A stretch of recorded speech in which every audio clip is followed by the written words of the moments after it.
Vikrant मैसीर 12th fail 2023 সালের সবচেয়ে পছন্দের ছবি।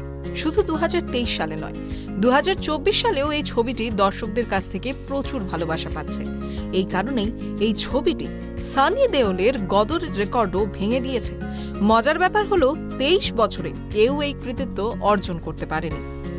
বিক্রান্ত মেসি তার ইনস্টাগ্রামে 12th ফেলের একটি পোস্টার শেয়ার করেছেন, যাতে তাকে এবং মধ্যে শঙ্কুরকে দেখা যায়।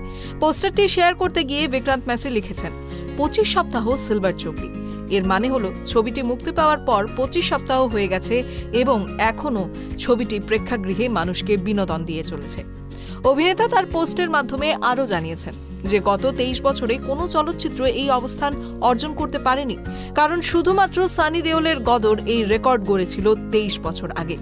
উল্লেখ্য, সলমান, শাহরুখ বা আমির খান তাদের মধ্যে কেউ এই কৃতিত্ব এখন অবধি অর্জন করতে পারেনি, আর কোনো কিংবদন্তি এমন ইতিহাস রচনাও করতে পারেনি। সানি দেওলের পর এই কাজটি করেছেন একমাত্র বিক্রান্ত মেসি। আসলে 2001 সালে সানি দেওল ও আমিশা পটেল অভিনীত ছবি গদর এক প্রেম কথা মুক্তি পায়।